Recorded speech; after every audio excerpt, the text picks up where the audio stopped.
Et c'est déjà parti. Ah, Et j'aimerais ça qu'elle puisse avoir tourné un invité pour voir ceux qui ne sont pas encore assis à leur place. C'est un beau sourire pour le game. J'étais chez le dentiste hier. Celle-ci de demander pour avoir le tour d'horizon. On va donc avoir des visages. Faut pas que tu t'en fasses, par exemple. Coucou! Je ne sais pas pourquoi vous avez signé, mais on m'a dit que vous avez signé. Enrôlez-vous, qui disait. Donc, blague à part, on va reprendre le respect de l'horaire et le respect des gens qui sont là. Vous avez un peu compris le principe de ce que j'appelle des stratégies d'élevage. C'est sûr qu'il y a des éléments, des considérants qu'on n'a comme pas abordés, mais que ce soit les considérants, toute la description du troupeau femelle, caractéristiques des femelles, mais souvent, ça prend 12 à 15 ans de changer l'ensemble d'un troupeau reproducteur femelle, à moins qu'on vende, qu'on rachète, mais si on élève, c'est très long.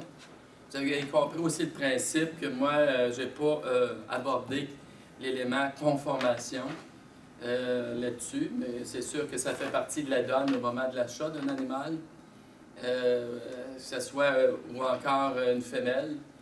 Si on veut élever une femelle, vous avez compris que ça prend aussi des femelles qui vont avoir des caractères fonctionnels qui vont durer dans le troupeau. C'est-à-dire pas de problème de manque, pas de problème de ligne de dos pour qu'elle dure longtemps parce qu'ils vont devoir porter des veaux. Peut-être pas d'exagération sur la musculature parce que c'est la femelle côté musculature, croissance, on veut souvent l'avoir du côté mâle, surtout quand on est en croisement terminal. Il y a quand même eu des considérants qui ont été amenés, que je n'ai pas nécessairement dit, mais que vous amenez, qu'il faut prendre en considération, ne serait-ce que ne pas surexagérer au niveau des fois de la production laitière. Parce qu'il y a des races qui n'ont pas de problème majeur au niveau de la production laitière des femelles. Vous avez le tableau des comparaisons qui donne des aperçus, mais sans surexagérer, il ne faut pas non plus, des fois, trop régresser ou désélectionner dans tout ça.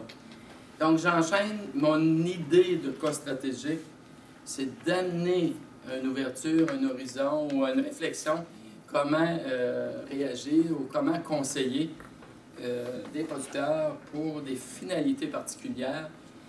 Ça ne couvrira pas 100% des cas, je vous le concède, mais ça devrait vous amener des considérants, des éléments pour par la suite faire du service conseil personnalisé au contexte de l'entreprise qui a souvent des considérants de régie, des considérants de mise en marché, entre autres, et autres. Donc, c'est dans cette optique-là que j'amène des stratégies inspirées de vos propres besoins, ou en tout cas ceux qui avaient signifié des éléments qui voulaient qu'on discute, qu'on réfléchisse ou qu'on débatte ensemble. Donc, le deuxième cas, il y avait comme option 1, option 2. Des fois, il y a plus qu'une stratégie aussi. Un troisième, c'était si on a deux taureaux, dont c'est en race pure maternelle, ce cas-là. Il y a les vaches sont de race Angus. Les femelles de remplacement en race pure, on veut les élever à un taux de remplacement de 12 %. Dans le bœuf, ça joue souvent là-dedans, les taux de remplacement. 10 à 15 %, donc 12 est tout à fait dans l'ordre de grandeur. Les femelles de remplacement, on veut des femelles de remplacement pour hybrides, pour vendre pour la reproduction. Et nouveaux, non vendus pour la reproduction, au niveau femelle, mettons, c'est pour le marché de la viande. Donc, les mâles hybrides vont être castrés. Par contre, les castrations des mâles en race pure, on va la différer peut-être au sévrage, au cas où on ait un marché potentiel ou qu'on ait des découvertes à ce niveau-là. Donc, choix de deux taureaux reproducteurs. On en veut un taureau qu'on vise plus équilibré, la même race que les femelles, donc de race pure Angus, et l'autre taureau équilibré, mais de race maternelle différente de celle des femelles, parce qu'on va faire de l'hybridation. J'ai donc troisième cas, choix ici, je vais faire un choix du groupe de mes femelles pour le taureau, pour les taureaux reproducteurs. Là, je vais vraiment travailler, si possible, de ce côté-là. Pour les femelles qui vont être présentées au taureau 1, parce que là, c'est de la femelle race pure que je vais avoir. Pour moi. Donc, c'est normal que le client se serve lui-même, récupère les fruits de son investissement au niveau de la génétique au fil des années. Donc, je vais sélectionner, en principe, parmi les femelles que je vais exposer à ce taureau-là, les premières qui avaient dans le troupeau, premières qui veillent l'année après année, c'est pas, je dirais, c'est une indication, une façon indirecte de sélectionner, je dirais, un peu pour la fertilité. Si elle a des problèmes de fertilité, elle va retarder, elle va se retrouver à la fin. Donc, si je l'ai au début, à moins d'être une tare, quand on était au premier veau, puis là, c'est le deuxième, sa fertilité reste à voir. Mais si la vache, 5, 6, 7 vélages derrière elle, puis qu'elle vèle encore au début, si on n'a pas de fait de changement de cycle, de plage, de mise bas, et donc, d'une certaine manière, une bonne fertilité, en tout cas, elle est régulière. Je vais sélectionner des femelles parmi les premières à véler, aussi en même temps qui ont la meilleure génétique en termes de PD pour ma race pure et pour les caractères que moi, je veux garder, valoriser ou maintenir. Et je vais limiter le nombre à 40 %. Je vous ai dit tout à l'heure un peu une règle rapide, mâle, femelle, puis une sélection 60 %. 3 % gardés, 10 % couplés. Donc, on avait 12, 40 %. Et donc, pour les deuxième taureau, ça va être la balance des femelles. L'autre, 60 % de génétique peut-être moins bonne. Ou des femelles qui vont véler un peu plus tard. Encore là, ici, dans les choix du premier taureau, ça pourrait être très bien aussi l'insémination qu'on utilise pour personnaliser ou valoriser des accouplements sur nos femelles qu'on accouple en vue d'avoir de la femelle d'élevage. Mais je travaille avec les taureaux pour, je dirais, aller chercher des données pour ça de taureaux réels que j'ai fouillés chez des clients faisant du contrôle. Donc, le premier taureau, c'était des femelles Angus, donc le premier taureau Angus. Dans ce cas ici, ce que j'ai, on dit de la femelle, donc il ne faudra pas négliger certains caractères aussi maternels. J'ai poids naissance, dans ce cas-là, j'ai un poids naissance relativement neutre. Facilité de vélage positive. Gain, sévrage, pas-sévrage. C'est positif, c'est un peu plus élevé que strictement juste neutre, là. Mais pourquoi m'en priver si on peut l'avoir avec nos critères recherchés? Facilité de vélage maternel et le lait, c'est deux bons caractères positifs. Le gras, ici, c'était noir, donc c'est des projections, ça provient de mesures indirectes. Probablement que ce père-là, le père du 11Y, qui avait tout bien été en station avec ces mesures-là, lui n'a pas été mesuré directement pour les mesures ultrasons, mais j'ai une contribution au niveau du rapport de certaines informations, donc c'est relativement assez neutre. Puis autour du zéro, je m'en suis pas occupé, je n'avais pas vraiment l'information. L'autre taureau, c'était en vue de faire de la femelle hybride. J'ai pris ici, j'ai le cimental, 805Y. Dans le cimental, il y a plusieurs lignées. Il y avait des fois, là, je ne parle pas de lignées Flegvi qui sont plus musclées, qu'on pourrait mettre plus terminales, mais on peut avoir des lignées de cimental plus intéressantes pour de la femelle. Donc, dans ce cas-là, pour un cimental, il avait son poids de naissance faible, une facilité de vélage direct très bonne, très élevée, intéressante. Ici, j'ai de la croissance aussi, mais ses caractères laitiers, facilité de vélage maternel était bonne, le lait était bon. Il y a du gras, il y a l'œil de l'onge et le persillage qui était dans le rouge négatif, mais c'est pour de la femelle. En principe, avec ces femelles-là, en prenant des taureaux terminales avec des caractéristiques complémentaires, je n'aurai pas vraiment de problème. Et une circonférence totale ici, plus 1,12, très, très bonne aussi comme valeur. Donc, ça serait deux taureaux qui pourraient être drôlement intéressants à ce moment-là. Oui. Concernant j'aimerais ça peut-être revenir sur la critère facilité de terrain direct. Tu parles de la directe ou de la maternelle? Direct, facilité de terrain direct. C'est parce qu'à un moment donné, l'autre fois, j'ai rencontré un postal, puis bon, il y avait une vache qui avait vêlé du jumeau. Il avait déclaré assistance au vêlage. Comment ça influence justement la facilité de vêlage? En guillemets, c'est un cas exceptionnel. Puis, moi, je l'ai eu. Comment c'est traité tout ça? Il y a 4 codes de facilité de vêlage déclarés qui sont utilisés dans les calculs de PD, d'ABC. Si tu mets un code aucune assistance, légère assistance, forte assistance ou chirurgie césarienne, c'est ces 4 codes-là qui sont contribués au calcul en termes de valeur directe. Tu as de façon indirecte, celle des parents, des apparentés, tout ça, et de la progéniture. Facilité de vêlage direct, c'est la facilité à naître. Donc, en même temps, puis la facilité de vêlage maternel, c'est facilité de cette femelle-là à vêler lorsqu'elle sera rendue adulte. Et il y a une corrélation négative entre ces deux caractères-là, direct et maternel. Les 4 codes, c'est des codes, mais dans les calculs, pour faire un calcul, pour en arriver à un pourcentage, les codes se voient des valeurs attribuées en pourcentage. Aucune assistance, ça donne une valeur de 100% de facilité de vêlage. Légère assistance, ça drop à 50%. Donc, tu coupes de moitié. Forte assistance, tu tombes à 30% comme facilité de vêlage en pourcentage. Et la césarienne, c'est 0. Donc, quand tu as une césarienne 0, ça va te planter tes facilités de vêlage direct, pas à peu près.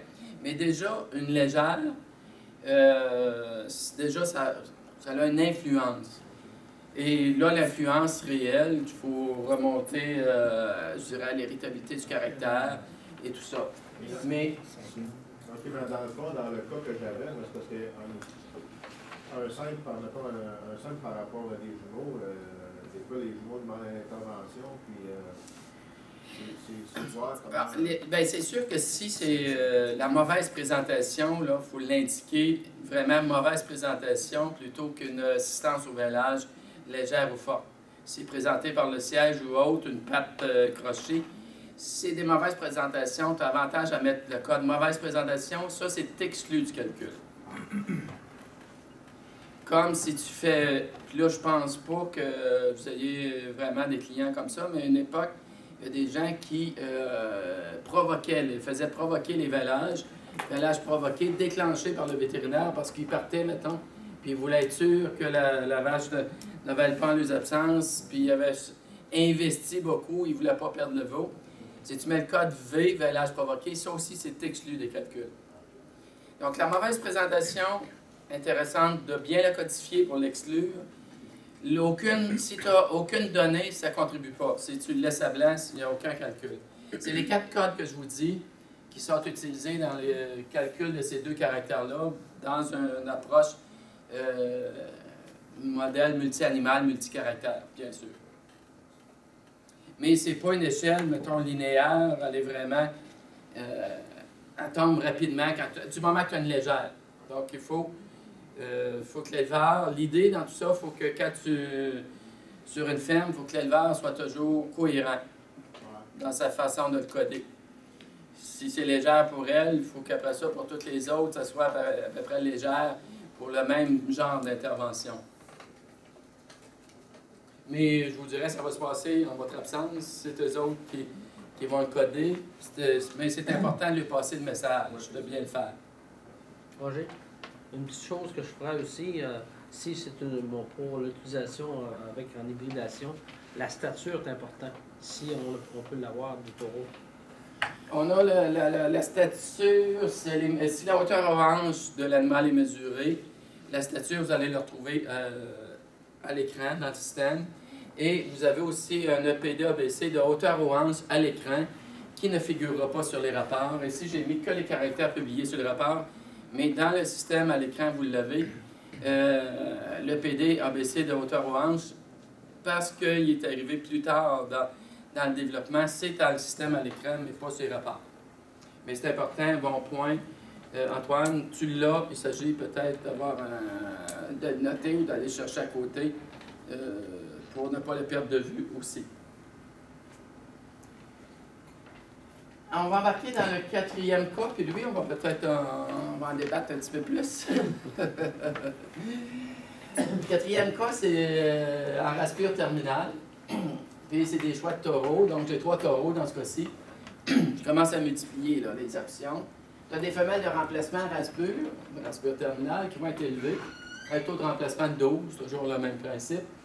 Les taureaux destinés à la reproduction, je veux en avoir une partie des mâles qui vont avoir une bonne croissance que je vais vendre pour la reproduction à d'autres éleveurs. Taureaux destinés à la reproduction, mais avec une bonne musculature, que je vais aussi vendre, essayer d'en vendre le plus possible pour la reproduction, après sélection. Et je veux, mes veaux non vendus pour la reproduction vont, eux autres, bien sûr, embarquer sur le marché de la viande. C'est la finalité habituelle quand ils n'embarquent pas en reproduction. Donc, mes choix de taureaux reproducteurs, mon premier pour 12 40 des accouplements des femelles. Car là, ça va être de la femelle. Je vais viser un taureau équilibré pour avoir mes caractéristiques femelles, sans me pénaliser au niveau performance-croissance. Parce que si je ne le vends pas pour la reproduction, je vais essayer de le vendre pour la viande et je veux pas. Je veux perdre moins. Je veux faire de l'argent, dans le fond, avec mon élevage. Taureau, croissance, focus d'abord, mais sans oublier ses caractéristiques de carcasse, sans y attacher peut-être trop d'importance à ce niveau-ci, parce que je veux de la croissance, je veux du gain. Donc là-dessus, je peux parler 30 à 40 des accouplements. Et un troisième taureau, carcasse, caractéristiques de carcasse là, que je vais mettre à l'avant-plan, avec la croissance derrière. Je ne veux pas me priver de croissance. Je suis dans une race terminale. Quand même, j'ai de la croissance parce que mon troupeau femelle va majoritairement là, de race maternelle qui vont m'amener d'autres caractéristiques. Donc ici, de 20 à 30, avec une lignée française ou demi-française. Je me prive de rien. Je veux du rendement, je veux du muscle. Je veux regarder ce monde-là. Je vais aller dans ce monde-là. Par contre, au début, j'avais mis peut-être 30-30, mais si on prend des approches plus risquées, il faut peut-être penser pas trop en partant, peut-être plus 20-40. Mais globalement, j'en ai 60% qui vont être pour la production de mâles en vue de faire des mâles pour vendre la reproduction. Donc, moi, j'aimerais bien, en tout cas, on va regarder les choix qui se présentent. Ça peut être, si c'est 20-40, bien notre 20, on n'est pas obligé de l'acheter. On peut regarder aussi l'insémination. Et à ce moment-là, si on regarde l'insémination, peut-être qu'on en fera seulement 10, 15. On peut jongler avec le pourcentage également. Donc, si on regarde un peu les choix, donc je suis allé... ici, je ne vous donne pas la race. Je vous donne des vrais taureaux. 941X, 57X, c'est 950X. Dans ce cas-là, c'est un demi-français. J'ai indiqué que j'étais dans le demi-français. Donc, le premier... c'est pour eux autres, c'est pour les femelles, race pure, mais dans une race terminale. Et donc, dans ce cas-là, mes caractères de naissance, c'était de valage direct, des valeurs relativement neutres. J'ai ici, c'est positif, c'est la croissance, mais mes caractères maternels ici sont également positifs.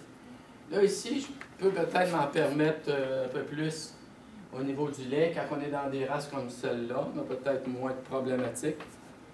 Le gras bon, neutre dans l'œil de l'ange, un petit peu négatif sur le persillage, mais c'est de la femelle, c'est des caractéristiques que je pourrais rechercher là-dessus, plus sur les mâles. Sa circonférence scrotale, elle est positive, intéressante. Hein? C'est la première fois que j'aborde circonférence scrotale positive, parce que ça a un lien avec la fertilité éventuellement, la progéniture. C'est-à-dire la précocité plus que des filles, précocité sexuelle des filles, là, si on veut, maturité sexuelle, Ça a un lien qui dit plus qu'on est au niveau de la mesure scrotale, plus qu'elle est positive, les filles risquent d'être plus fertiles. Donc, c'est quand même, c'est pour ça que la déplace il fait quand on n'élevait pas ses propres femelles. Au moins, si le taureau est lui-même fertile et a suffisamment de libido, ça ne donne à rien de focusser à outrance sur le PD de circonférence scrotale. Mais dans ce cas-ci, il est positif, il est intéressant.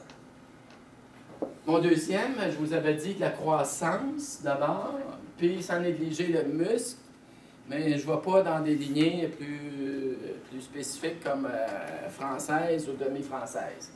Donc, dans ce cas-là, dans la moyenne, pour les points de naissance société de valage direct, j'ai de la croissance de naissance-sévrage en poste, ce qui me donne au total, là, quand je l'additionne, gain un an, j'étais à 10,3. Au niveau du facilité de valage maternelle, lait, je suis dans des valeurs neutres. Ça va être pour faire des mâles reproducteurs qui éventuellement risquent de se retrouver dans des troupeaux commerciaux qui vont envoyer sur le marché de la viande. J'ai mon gras neutre, l'œil de longe, le persillage positif et le scrotum est aussi positif. Donc, j'ai de la croissance, je suis neutre, c'est caractère maternel. J'ai des caractéristiques aussi de carcasse, j'avais dit, c'est mon deuxième besoin ou mon deuxième préoccupation après la croissance avec la carcasse. Mon troisième, là, on en cherche. Avant d'embarquer gamme demi-français ou directement français, on cherche. Puis là, j'ai cherché encore. On change de catégorie d'animaux. Vous voyez, pour naissance, positif dans le rouge, facilité de valage direct négative dans le rouge. Ça va être à surveiller. Donc, le choix des femelles va être important. J'ai de la croissance. J'en ai même plus que mon autre d'avant, qui pouvait être une lignée domestique ou nord-américaine. C'était mon deuxième objectif. Mes caractères maternels, neutres. Gras, neutre. L'œil de longe, j'en ai. Par contre, persillage, j'en ai moins. Et le scrotum, j'en ai moins. Et c'est caractéristiques de race française, de française aussi là-dessus. Les caractéristiques ressortent, d'où mon pourcentage était plus limité dans l'utilisation sur des femelles. Donc,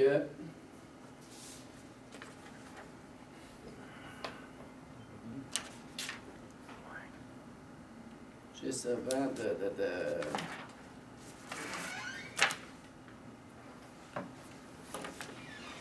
Question, réaction à ce type d'entreprise, race pure terminale, avec possibilité de 3 taureaux, mais pour viser en même temps 3 marchés de reproducteurs différents.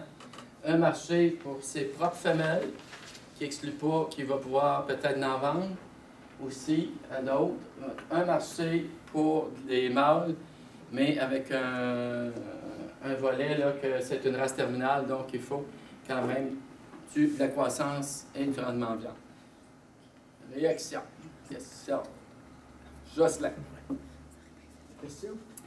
Comment tu réagis? Comment tu vois Moi, je ça? trouve que l'emphase que tu mets dans les femelles, Pour le premier? ouais. Les producteurs qui font du pur sang, qui font des sujets, ne mettront jamais autant d'implication sur les femelles.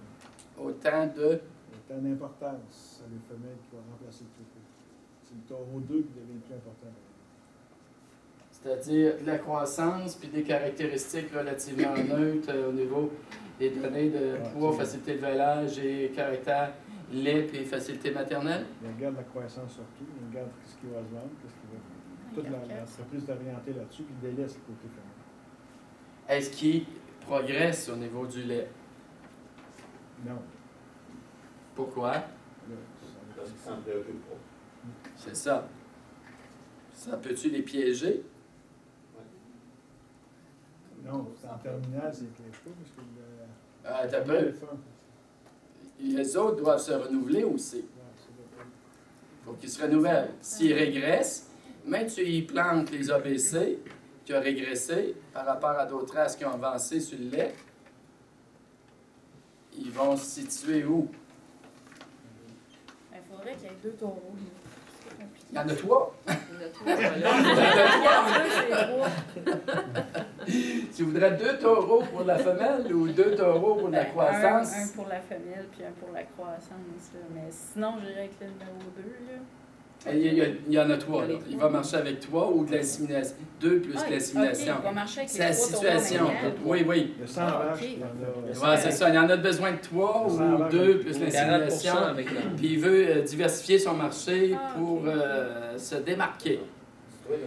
L'approche, de cibler de faire un décompte des ABC du troupeau, par exemple, d'identifier toutes les vaches, les points forts, les situer dans le tiers supérieur, puis de faire des sélections pour chaque femelle. Ça tient-tu dans le bœuf ou ça tient juste dans d'autres productions? Siane va vous faire un petit exercice tout à l'heure sur les rapports. Ouais. Là, je suis en train de mettre la table pour ces exercices-là. Mais c'est ce que moi je veux amener, c'est beaucoup de considérants, c'est beaucoup de dualité. Et si vous m'avez vu aller jusqu'à date, j'ai pas sélectionné un taureau sur un seul caractère. Là. Jamais sur un seul caractère. J'ai, dans mes choix, je les ai fouillés, c'est sûr. J'en ai regardé. J'ai peut-être pas la combinaison toujours idéale.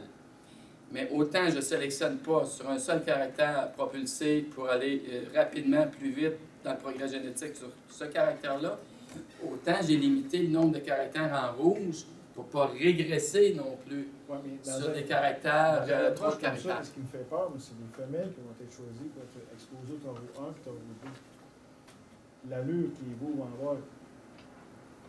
Là, la conformation se fait Une partie femelle de donne. qui a plus d'élevage, ça n'a pas le look terminal, là. Ça se vend là. Ah, mais tu en as besoin pour te renouveler dans ton troupeau. Ouais, c'est bon. Puis, tu vas peut-être vouloir en vendre aussi, la femelle. C'est sûr que tu veux. Faut que tu le dises. Faut que tu le dises, ton marché. Mais si tu arrives sur des fois que toi, tu en as fait un bon taureau pour faire avoir des femelles d'élevage de ta race, il s'en fait des ventes de femelles de race pure aussi. Tu vas peut-être bien l'amener sur le marché. Tu vas te faire connaître, tu as un peu des créneaux ou des lignes, des lignées que tu vas te diversifier. Si tu as une seule lignée, tant qu'elle a la mode, elle a la cote, ça va bien. Mais quand la mode est passée et c'est rendu d'autres choses, tu as une seule lignée, tu fais quoi, là? La mode n'est plus là. Il y a des considérants. Par rapport à ton taux, on parle de 40 Là, plein de mathématiques, on dit 40 veaux, 100 vaches, 40 veaux, je sais pas, peu importe. 20 mâles, 20 femelles. Tu as donc 20 femelles, tu en as besoin de 12 pour renouveler ton troupeau. Tu as 20 mâles chromo. Hein? Tu as 20 mâles chromo. En fait, les 20 femelles, lequel que le producteur garde? C'est quoi les grandes lignes? Tout à l'heure, on a abordé un peu. C'est quoi les grandes lignes? On va-tu y arriver? Le 5e cas, on tombe ses femelles. Regarde, j'ai enchaîné là-dessus. Les 20 femelles, tu sais, les 40 femelles que tu as choisies pour ça, c'est par rapport à tes bonnes. Ces femelles-là, pourquoi ils n'ont pas avoir pris pour produire? Qu'est-ce qu'ils vendent plus? Le plus cher à l'entreprise, c'est taureau. Des choix. Tu peux partager. Tu peux en prendre 20 des meilleurs pour les femelles, puis 20 pour tes mâles. L'idée, c'est d'amener des éléments de réflexion pour faire des plans d'accouplement personnalisés par ça ou de stratégies personnalisées. Il y a certains critères qui s'améliorent bien, bien rapidement par l'été rose. Et quand tu sélectionnes en peu dans le lait, il y a un but d'un homme se passer là. C'est pas évitable. Ça prend des fois en perdre. Moi, j'ai l'impression qu'on perd du temps avec ça. C'est irritable à 15 cette affaire-là. Ça se fait à long terme? Mais oui, mais ça prend 4 ans de génération, c'est irritable à 15. Ça fait 2, t'as 5 kilos. Là. Ça, avant de 5 kilos de plus, maintenant. Si on veut que la race s'améliore. Non, reste pas long. On a Bernard pour ça. Ah ben moi, c'est quelques commentaires. Ben, c'est sûr que pour l'exercice, c'est des cas réels, mais dans la réalité de tous les jours, selon moi, c'est bien personnel, ça ne marche pas tout à fait comme ça. Mais c'est des taureaux qui vont être comme ça, avec ces profils-là. Pour l'éleveur pur sang, les trouver, premièrement, ça va dépendre s'il est capable de les trouver. J'en connais pas beaucoup qui font cette division-là. 40, 30, et peut-être que je ne suis pas peut-être dans le champ, là, mais je pense que c'est pour faire comprendre l'exercice, je le comprends, l'utilité. L'autre point, c'est les femelles. Si la personne utilise ça, mais se rend compte qu'il n'y a pas de marché pour vendre des femelles Charolais, Limousin, il fait quoi? Bien, il y a quand même son remplacement à lui. Il peut, son 40, il peut le baisser. Non, c'est parce qu'on le dit, c'est parce que je ne veux pas mettre le... Je veux juste amener des éléments de réflexion. Charolais, Limousin, on a beau dire que c'est des bonnes races, mais pour les femelles, le marché est très limité. Peut-être qu'actuellement, il y en a plus parce qu'il y a une limitation sur le marché et il n'y a pas beaucoup de disponibilité, mais c'est juste pour l'exercice. Moi, je ne suis pas confortable totalement parce que chacun des scénarios aussi, il y a des objectifs de la ferme. Aussi. Si la ferme puis l'objectif du producteur n'est pas à l'aise avec ça, moi, je ne peux pas y imposer ça. Non, mais c'est d'amener, ce que tu mentionnes, c'est vers là aussi, je vous dis, personnaliser, service conseil à la ferme. Si 12... c'est juste pour ne pas prendre ça. Moi, je ne veux pas le prendre comme une recette. Non. Parce que si il y a des gens qui prennent pour une recette... Mais c'est des considérants. C'est ça. Le 40 d'accouplement, ça peut être moins si tu n'en veux pas nécessairement 12 Si tu veux retenir 70-75 des femelles parce que tu as davantage sélectionné, tu peux le nuancer, tu peux le jouer là-dessus. Parce que comme la stratégie d'amélioration au SIAC pour les troupeaux, si quelqu'un veut faire de l'exposition, s'il veut faire de l'élevage, s'il veut faire juste du lait, on tient compte de ces pondérations. C'est pour ça qu'il faut s'adapter sur chacun. Il ne faut pas donner une règle, je trouve que c'est dangereux de donner une règle générale. Ben, c'est des orientations. Okay. Des orientations. Commentaire. C'est correct. C'est pas, je ne veux pas que vous partez d'ici que ça veut dire c'est la recette puis il n'y en a pas d'autre. C'est pas ça. C'est des éléments de réflexion, c'est des orientations, c'est des considérants, mais tout à fait pour arriver à définir les objectifs, les besoins du client, dans un contexte économique aussi, puis dans un contexte de mise en marché.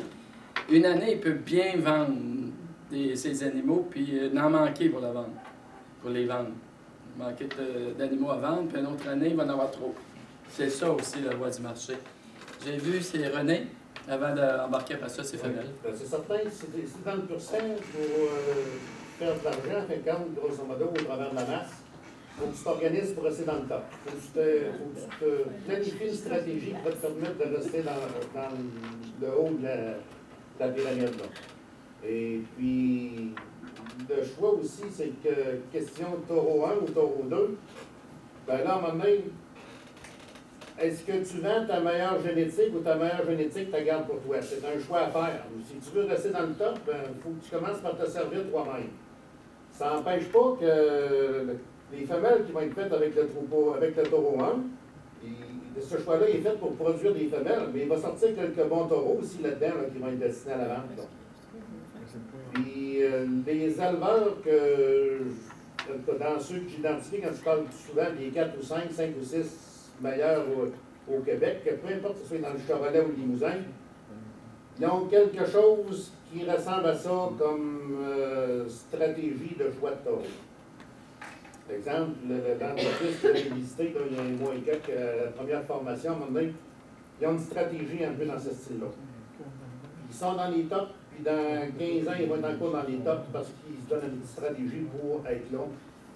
Il y a des années que ça marche moins, à un moment donné, des éleveurs, à un moment donné, qui ne mettent pas l'emphase à la bonne place concernant les femelles de remplacement, ben, dans X années, ils vont devenir des acheteurs de femelles parce qu'ils sont plus capables de suivre la parade et ils veulent se remettre à la bonne place dans la parade. C'est ça qui va se passer. Ce que tu nous dis, et que si on décode, on l'interprète, il faut que, pour avoir du marché, pour la vente d'animaux reproducteurs, il faut que tu sois visionnaire en même temps. Ouais. De ce qui s'en vient. Puis, tu as des choix, des considérants, tu n'as pas de recette toute faite. Il faut que tu sois visionnaire et il faut qu'en même temps, tu mesures, après ça, tes résultats. Là, c'est des éléments, on est à l'étape où, mettons, on ferait de l'accouplement. On serait à l'étape des ascendants, un père, une mère, qu'on va combiner. On va avoir des EPD potentiels de tel ordre, mais on n'a pas les performances. Les performances vont s'ajouter, ils vont préciser tout ça. Puis effectivement, des résultats des produits d'un accouplement du taureau 941X peut tomber dans l'autre catégorie, être intéressant ou avoir d'autres forces. Et vice-versa, on veut avoir aussi une possibilité de faire une certaine sélection en même temps. Mais loin de moi de vous dire une recette toute faite, c'est comme je vous disais, ça va être, c'est très diversifié. Il y a bien des considérants là-dessus, mais il y a des éléments qui deviennent en même temps des incontournables quand on veut rester en affaires, puis être visionnaire, avoir des sujets de qualité à l'autre bout. Là. Le 5e cas, puis là, oui, Paul. En fait, avant de passer au tard, je pense qu'on ne peut pas parler de situation où on pourrait favoriser l'achat d'un taureau hybride. Comment le système va gérer ça? Est-ce que c'est possible? Les ABC. Je suis d'accord, mais le système, est-ce qu'il peut travailler avec un taureau hybride, puis ça va être considéré... Aucun problème. Si tu parles, c'est le PTBQ va être capable de gérer un taureau hybride à tête de troupeau sans problème. Mais tu vas avoir des compositions génétiques qui vont être le reflet de ton taureau hybride. Et tu vas avoir des ABC. Tu vas aller sur les ABC à ce moment-là. Mais si le taureau hybride est, par exemple, un Limflex qui est enregistré Limousin, puis qui rentre comme un animal pur Limousin, oh! là, c'est géré comment? Oh! Là! Oh! Un animal pur! Ça se passe pas de même, jamais. Non, mais le Limflex, là, le Limflex, c'est ça qui se passe, c'est un hybride, mais C'est un hybride. il faut considérer pur sang. Dans le PATBQ. Dans mon livre à moi, regarde avec Christine, regarde la composition génétique du Limflex sur le papier. Bon, ben, c'est Il est catalogué au livre généalogique Limousin, mais il te donne 50% Limousin, 50% d'autres choses. Donc, sa composition génétique, c'est 16 LM, puis 16 autres choses, qui XX ou Angus ou que tu vas avoir. Tu le rentres comme ça, comme composition génétique, et ça va être, sur la descendance, ça va être le reflet de la composition génétique que tu lui as mis au PATBQ. Il faut éviter, il ne faut surtout pas mettre 32 LM pour un Limflex. Il te donne 50%. Dans le Limousin, il faut prendre le pourcentage de Limousin et le multiplier avec les 32e pour savoir combien de 32e il y a réellement pour l'adapter au suivi PATBQ. Il faut faire la nuance dans les croisements d'absorption pour le race continental, enregistrer pur sang domestique qui est mieux et cataloguer au livre généalogique, ce qui est un croisement d'absorption. Une demi, il y a beaucoup de races qui cataloguent et tu sortent un papier, mais c'est marqué recording, c'est pas marqué enregistrement, il n'est pas de la même couleur. C'est pas parce qu'il sort un papier de la race qui est pur sang enregistré, il peut être juste catalogué avec des niveaux différents. Donc, un Limflex, c'est, dans mon livre à moi, ce n'est pas un... c'est un hybride. Comme le Cimbra, le Pragus et plein d'autres, que les Américains ont été forts là-dessus. Là. Paul? Est-ce qu'il y en a qui recommandent dans vos visites, dans vos choix d'hybrides? Est-ce qu'ils vous envoyé des troupeaux? Recommandé. Il y a eu des composites à un moment donné qui ont été utilisés. Il y avait, les producteurs sont pleins, il y avait une variante très très grande parmi les sujets. Ouais. Chez nous, il y a eu un petit peu de B-booster qui a été utilisé. Puis la remarque, c'était ça, c'est la variabilité au niveau des veaux, la conformation des veaux. Par contre, au niveau de la vigueur, elle est intéressante, par exemple. Fertilité, la vigueur hybride, les veaux arrivaient en forme, puis c'était ça l'avantage. Il n'y a pas d'uniformité. Hein? Il n'y a pas d'uniformité. Il y a Marie-Christine qui Mais moi, vous me corrigerez si j'ai pas raison, je m'avance parce que c'est nouveau. Mais par exemple, le Limflex, j'ai un taureau qui est moitié Limousin, moitié Angus. Mettons un producteur commercial qui aurait 56 millions de races, là.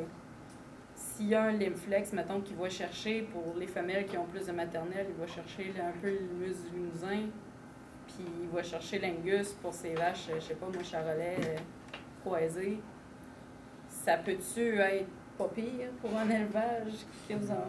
Moi, je vois ça comme ça, un taureau hybride comme ça qui pourrait servir à des cas disparates un peu, mais... J'ai quasiment envie de retourner ça en boutade. En boutade? Bon, en boutade dans le sens que tu vas payer un enregistrement ou une association pour avoir un croisement, un sujet croisé, Limousin Angus, tandis que je pourrais le produire en faisant de l'hybridation chez un troupeau Angus, en utilisant un taureau Limousin, sans être obligé d'enregistrer et vendre un hybride. J'aurais la même composition génétique, j'aurais le même produit. Ça serait peut-être supérieur, si tu dirais un Angus supérieur et un Limousin supérieur, ça serait peut-être supérieur que ce qui est enregistré. Oui, le Dans cas le que sens je parle, c'est des sujets supérieurs, là, quand même.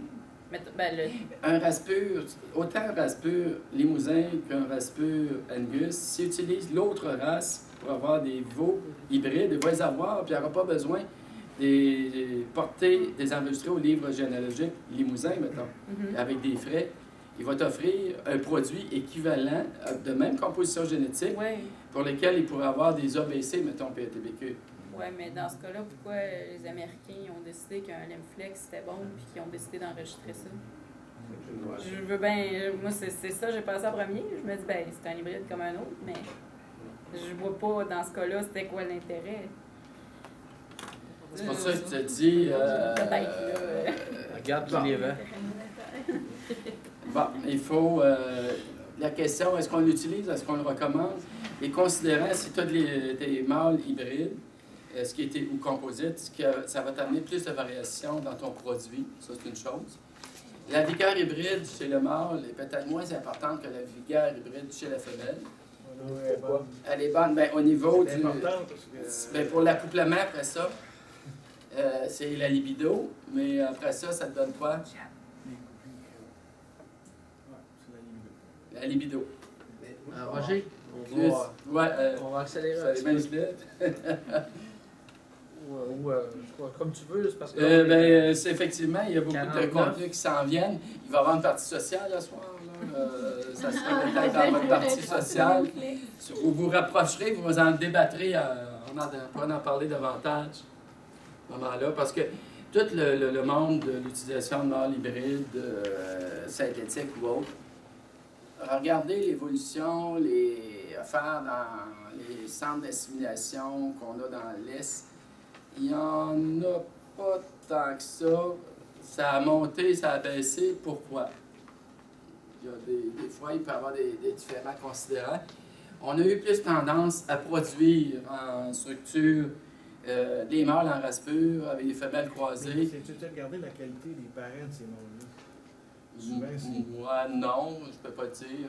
C'est une d'autres qui l'ont fait, là. Non, il n'y a pas eu. Mais c'est ça. C'est parce que c'était plus difficile. Les races pures qui faisaient des choses comme ça, très peu faisaient un suivi, ces animaux croisés dans les évaluations génétiques. Donc, ils faisaient des hybrides, puis ils tombaient ces indices parce qu'ils ne calculaient pas, ils ne saisissaient pas les données des hybrides dans les banques de données. Les premiers à faire des calculs d'ABC, interrace, tout ça pour les hybrides, c'était l'Ontario, à laquelle on est partenaire avec eux depuis plusieurs années pour avoir des EPD, des ABC. Là, maintenant, davantage, les Américains essaient d'avoir des EPD, ce qu'ils appellent interrace, mais avec des facteurs de correction. En tout cas, je n'ai pas entendu, je continue. Bernard s'en reparlera. Il y a d'autres fermes au Canada qui font des composites. Aussi, oui. Mais ça se vend-tu facilement? Ben, ils ont fait une moyenne de 5 000 sur 200 taureaux vendus en février. Ça fait que si on vend 1 million dans 3 heures, c'est parce que ça se vend. Oui, mais il faut faire attention. On fait attention aussi. Hein? Il y a des tendances Est-Ouest aussi. Mais la valeur du sujet qui accoupe sont supérieures. Ben, c'est ça. Si les parents sont canés, puis sont supérieurs génétiquement, puis qui ont des générations, c'est quand même... On va ouvrir au niveau des femelles, donc le choix des femelles de remplacement. Là, si on veut des femelles, puis là, ce que j'amène, c'est des EPD ou des ABC. Dans le cas des XX, c'est sûr que c'est des ABC. Pour des caractères, est-ce qu'elle est recommandable? Est-ce qu'elle serait intéressante comme femelle? Dans le cas ici des XX, dans le cas d'une femelle Angus, et dans le cas d'une femelle charolaise qu'on voudrait remplacer pour retenir dans son troupeau. Donc, le même principe, par contre, ici, j'ai du noir, j'ai des données qui sont des projections, donc j'en ai, pour les deux premières, c'est des projections, et c'est-à-dire, ça vient de façon, sur des animaux mesurés de façon indirecte, et non pas les femelles elles-mêmes. Et la femelle charolaise, j'avais aucune donnée de mesure de carcasse et de circonférence totale, autant pour, c'est-à-dire directement ou indirectement. Là. Donc, j'ai ça comme, dans ce cas-là, de la femelle, les ABC, point de naissance relativement neutre, facilité de velage, elle était un peu négative, ça facilité à naître, une croissance neutre, et j'ai des éléments d'ordre caractère maternel qui étaient relativement élevés. L'Angus, j'étais des caractères de point de naissance, facilité de velage, ici, c'était intéressant. La croissance plus neutre. Facilité de velage maternel est intéressante, l'autre neutre. Ici, j'ai relativement neutre pour les infos de naissance, sevrage aussi, plus de croissance et des caractéristiques plus maternelles intéressantes à rechercher. Là-dessus, as-tu quelqu'un, c'est Marie-Christine, la femelle XX, elle t'intéresserait ou pas? Ou elle t'en recommanderait ou pas? Sinon, pourquoi? Ça, c'est comparé avec des ABC? Ça, c'est des ABC, c'est sûr. Oui, c'est sûr. Ben, moi, je prendrais la femelle 2. Dans le cas d'une femelle pour l'Angus, la 2, l'Angus, ça t'intéresserait pour un troupeau remplacé dans un troupeau Angus? Ou même pour un commercial, un troupeau commercial? Oui. La charrette, Elle a un troupeau commercial, c'est sûr, à la base, on a mieux y aller avec du croisé peut-être, mais là, si on prend les chiffres qu'il y a là, j'aurais plus confiance en l'Angus. Puis la charolaise, pour remplacer dans un troupeau charolais, elle t'intéresserait ou pas? Oui. Dans un troupeau charolais. Charolais, comme femelle de remplacement en pur dans sa race. Oui. Ça vous intéresse? On revient, la XX, Stéphane, pour un troupeau commercial, s'en irais-tu dans le bas du fleuve? Non, ben moi, c'est sûr qu'un troupeau commercial, j'irais avec la Angus, là. Puis la XX, je trouve qu'elle n'est pas si tant pire que ça non plus, là. Dépendamment de ce qu'on veut comme qualité des fois d'un troupeau, là. C'est ça, c'est ça. C'est juste un petit peu d'attention, là, au niveau du poids d'essence, là. Ben, sur le poids d'essence, c'est pas dramatique. C'est sa facilité avec laquelle elle est née. C'est ça. Mais la facilité avec laquelle elle va véler, ben, c'est ça, là. C'est corrélé négativement. Donc, elle est née peut-être difficilement, mais en principe, elle devrait véler facilement. Donc, elle n'est pas inquiétante. Non. Non, elle n'a pas de gras. Ben, de toute façon, ces caractères-là n'ont pas été mesurés là, directement. C'est des projections qui vont venir peut-être de son père là, qui avait été quand mesuré. on parle des équipings, ça nous peut être dur à garder. Ça, c'est important.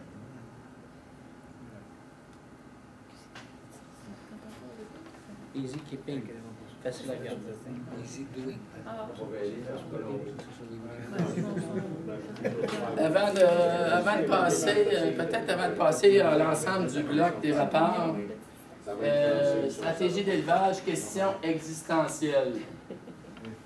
Est-ce qu'on mettrait à la tête de son troupeau un taureau de son propre élevage? Ce matin, la tendance, c'était majoritairement non. Dois-je faire prendre des mesures à l'ultrason sur mes veaux de race pure? Oui. Oui. Puis est-il recommandable de castrer une partie des mâles en bas âge? On parle de après pas longtemps après la naissance ou en castrer au sévrage? En bas âge, tu sais déjà de quelle vache tu vas garder aussi. Puis, pense que Ouais, c'est une partie en bas d'âge ou une partie au sevrage. Moi, Il y a 2 sélections. ouais. Si la question est posée, moi, en tout cas, je vais répondre à ça à moi. Moi, je préférerais d'y faire faire un bout jusqu'au sevrage. Parce que là, ça me donne une bonne évaluation de la qualité de la mer. Puis le gain de poids aussi, évidemment, du veau. C'est des questions. Ici, j'ai mis castration, mais ça pourrait être de l'hybridation aussi. Si on fait de l'hybridation, ça va arriver à naissance, le sujet va être croisé, il ne sera plus, mettons, de race pure si je suis dans un troupeau race pure. René? Ouais, moi, je serais porté à sevrer plus jeune, un peu, castro sevrage. OK. J'ai un producteur qui le fait, mais grosso modo, sevrer 200, bonhomme à l'an, 200, 210, 215 jours, puis castro sevrage. Je trouve que ça fait. Mais la question là, René, comment tu répondrais? Mettre à la tête de mon troupeau un taureau de mon propre élevage, Ouais, parce que dans le moment donné, il risque d'avoir trop de sujets à apparentés, premièrement. Si tu oublies ça, Si j'oublie ça, il faudrait que ce soit vraiment un taureau exceptionnel. Là. dans le fond, ce que j'amène ici, les questions, c'est pour dire c'est pas tout noir, c'est pas tout blanc. Mais qu'est-ce qu'on entend par à la tête de son troupeau? Parce que si c'est 100 vaches, il ne fera pas les 100 vaches. Là. Non, mais tu mets comme taureau, il va t'en faire 40 par année. Il va prendre son temps, il va toutes les passer. Ça, c'est quelqu'un d'expérience. Dans le sens utilisé sur une partie de ces femelles, je pense que tu avais très bien compris, il ne fera pas tout, mais il va en faire une bonne partie. Mais c'est pas tout noir, c'est pas tout blanc. Donc, dans le fond, quand on arrive à la tête de son troupeau, son propre élevage, je dirais, moi, prudence sur le nombre de descendants qu'on va obtenir. Surtout ne pas surutiliser. On a, avec la génétique supérieure, on a sorti des situations dramatiques. C'était peut-être pas parfait, la génétique supérieure, mais c'était éducatif. Des gens qui avaient sélectionné des animaux chez eux, qui avaient des lignées depuis des années pour des caractéristiques qui pouvaient être le petit poids d'essence facile au village, prennent un taureau puis le réutilisent sur un 30-40 de leurs femelles pour accentuer ce caractère-là. Puis 3, 4, 5 ans, ça va bien. Quand ça va bien, ça va bien. Mais quand ça se gâte, c'est moins intéressant. Pour préciser des EPD de jeunes taureaux, si on a un jeune taureau qu'on n'a pas vendu, qu'on pense qu'il est bon, qu'il a du potentiel, bien, si on l'utilise sur quelques accouplements, plutôt que de le garder chez eux à rien faire, à attendre, à nourrir, bien, il pourrait permettre de préciser facilité de village, poids d'essence du jeune taureau, plus rapidement augmenter la précision. Ça, des choix, ça pourrait être ça. Je vous dirais qu'il y en a beaucoup qui ne le font pas, qui hésitent, mais pour avoir un intérêt de préciser. Mais ce que je vais amener, c'est l'effet multiplicateur de la variation des EPD, des sujets de cette lignée-là. Si ça plante, vous avez vu dans le modèle animal intergénérationnel multicaractère, bien, ça va accentuer, amplifier la dégradation des EPD ou des ABC de votre troupeau plus vite. Parce que tu as l'animal, tu as les veaux qui influencent négativement le père influence ses parents négativement, les parents influencent le père, ainsi de suite. L'effet est amplifié. Et en même temps, en faisant ça, on se prive de connexion entre les troupeaux aussi. Donc, on s'isole un petit peu des liens avec d'autres troupeaux de notre race. Puis quand ça sort, bien, peut-être que notre effet, il sort quand on prend d'autres lignées de d'autres entreprises, qu'on se rebranche davantage, on s'aperçoit qu'on a peut-être pris du retard sur des caractères. Donc, attention, si c'est fait, c'est pas interdit. Il faut gérer la consanguinité, mais n'utilisez pas année après année.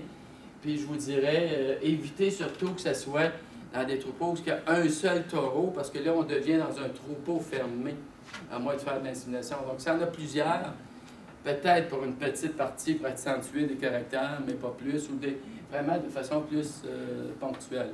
Oui, mais ça se prépare d'avance. En réalité, si tu décides que tu veux faire un taureau sur ton entreprise pour utiliser l'insémination artificielle, tu vas sélectionner quelques femelles, tu vas le prendre pour ça. Puis qui va éviter certaines problématiques. Oui, mais ça, si tu le fais comme ça, c'est correct. Tu vas te chercher déjà de la lignée différente par l'extérieur, par l'insémination. Et si, ce que moi je voulais accentuer, c'est plusieurs générations à l'intérieur de ton entreprise même. Tu parles de 3 générations avant de garder le taureau lui-même. C'est très différent de ton cas. Ce que tu parles, c'est beaucoup moins inquiétant parce qu'il vient d'une lignée peut-être d'insémination différente. Et là, tu as eu la femelle qui était de ton élevage, mais le mâle, il est déjà une demi de lignée différente. C'est pas comme les 2 parents sont connectés dans ton troupeau, élevés dans ton troupeau au départ là, aussi, puis les parents, eux autres aussi. Mais quelles critères tu veux accentuer dans les actions comme ça?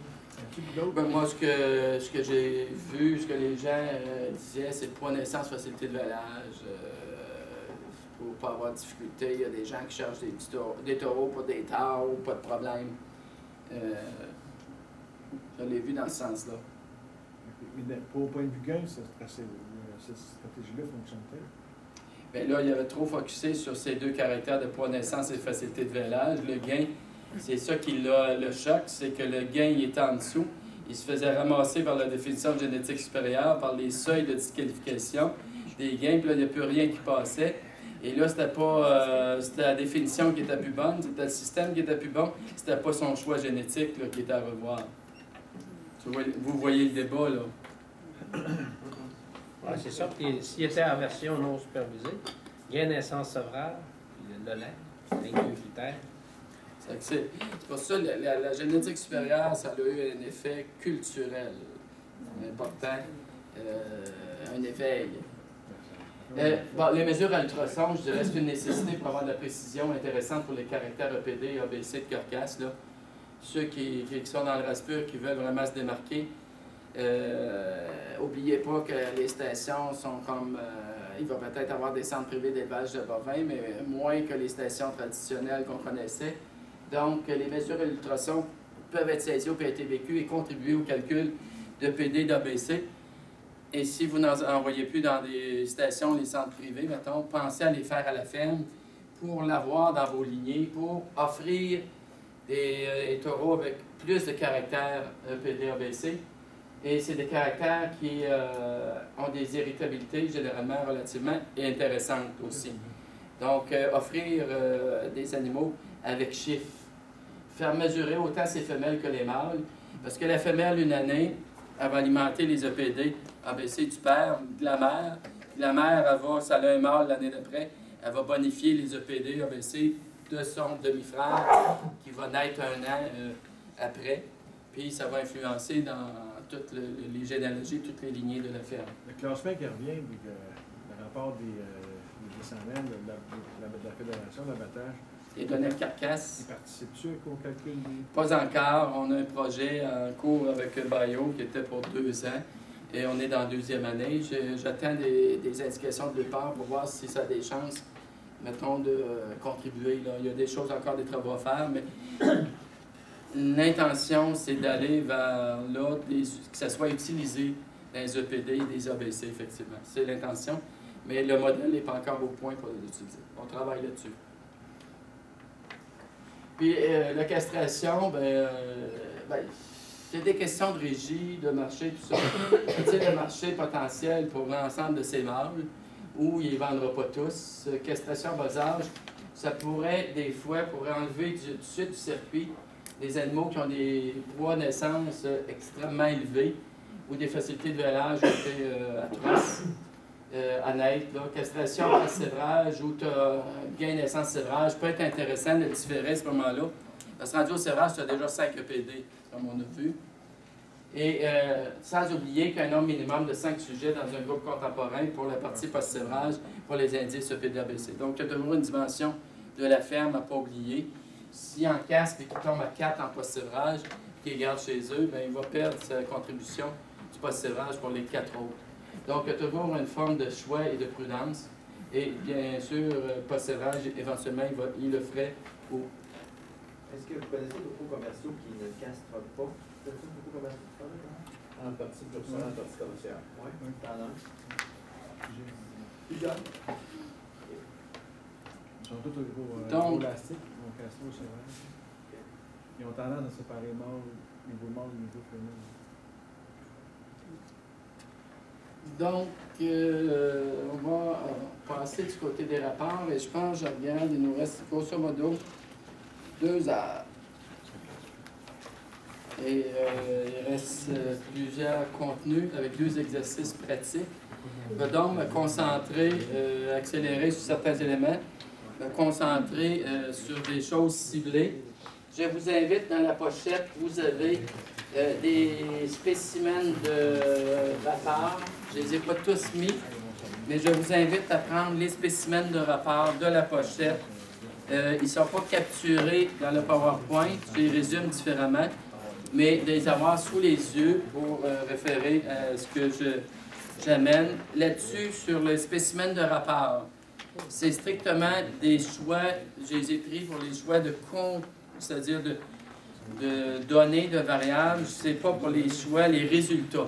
C'est pas nécessairement pour les résultats qu'on retrouve dans ces rapports-là, c'est plus pour donner des exemples. J'ai rendu les rapports anonymes, le droit d'accès à l'information obligeant. J'ai mis pour les premiers veaux vaches, entre autres, une page détail, une page sommaire. Je n'aborderai pas la façon de calculer, mettons, un gain corrigé, un pas corrigé d'essence ou un indice. Dans la section 11 du guide administratif, la plupart sont décrits, sont détaillés.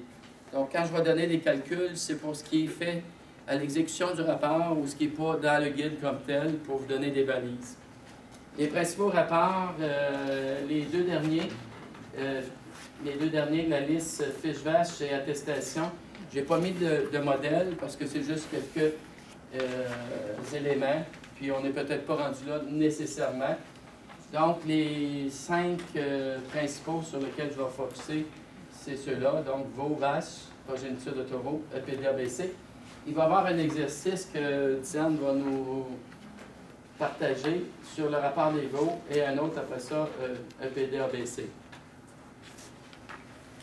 J'ai l'exécution des rapports, encore là, pour personnaliser le rapport au client. Ça a été couvert plus à la formation de saisie.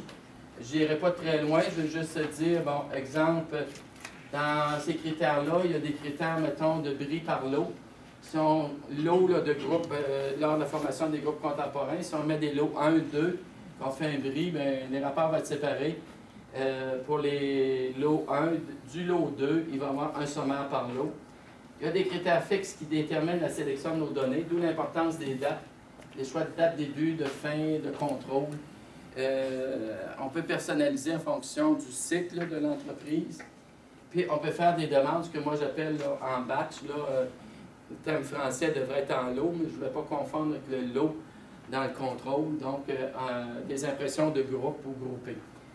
Juste vous montrer, vous pouvez, pour faire dans les critères, plus, vous avez l'écran, vous utilisez majoritairement probablement l'écran avancé pour vous demander rapport.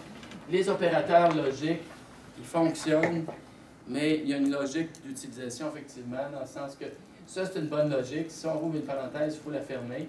Un ou, ça veut dire en même temps ma race Angus ou ma race cimentale avec mes parenthèses pour l'exploitation 3104 avec le et. Si je mettais une logique comme ça, non désirable, parce que là, vous venez d'influencer, retarder vos collègues, parce que là, vous lancez une exploitation et toutes les exploitations qui vous appartiennent ont des codes de race Angus, donc vous venez de ralentir le système et ça va vous donner aucun résultat. Donc, vous faites probablement, si vous êtes, vous pouvez faire des essais, le système va vous répondre, mais il y a, je dirais, c'est relativement facile de s'y retrouver. Si on veut des impressions en batch, on peut le faire de deux façons, je dirais, grosso modo. On demande pour une région administrative égale tel numéro, vous allez avoir vos entreprises de cette région administrative-là, ou par des opérateurs plus grands que telle valeur et plus petits que telle valeur. Mais probablement, ce qui peut être intéressant pour vous, c'est demander plusieurs formulaires rapport pour un client, toutes dans la même demande. C'est que vous avez une demande, Vous avez un résultat, en principe, pour plusieurs rapports qui sont personnalisés avec vos dates. Vous avez un résultat, le système va vous être trié. Il va vous être trié par numéro de rapport et vous allez avoir dans un seul fichier si jamais vous avez à le transmettre à vos clients. Ça, c'était toutes des choses que, en principe, vu, maîtriser, probablement. Sinon, dans le guide, il y a des administratifs, c'est repris aussi pour vous expliquer. Au besoin, lâchez un petit coup de fil à Olivier, il pourra vous aider à construire des logiques pour avoir, mettons, des résultats de groupe. Je prends dans les rapports les rapports des veaux sont les plus rapidement. Disons que c'est les paramètres d'exécution pour le rendre spécifique à votre entreprise. Un veau in ligne. Si vous mettez des numéros d'animal ou d'ATQ séquentiels croissants, sauf les morts que vous pouvez peut-être vouloir exclure, lorsque vous allez sortir vos rapports veaux, ils vont être triés du plus vieux au plus jeune. Parce que souvent dans le commercial, le numéro d'ATQ, 4 derniers numéros d'ATQ, c'est le dernier numéro de l'animal. Des fois c'est 3, des fois c'est 4. Puis dans le RASPUR, si les numéros commencent en 1 et on monte, bien, on y va par ordre de naissance. Si on demande soit par tatou, soit par numéro d'animal, bien, ça va être croissant du plus vieux au plus jeune. C'est le premier rapport avec des informations d'ordre génétique, mais en même temps, je vous dirais, moi, ça vous permet de faire un contrôle de qualité au niveau des parents, des groupes et des indices. Et on retrouve principalement 6 blocs d'informations.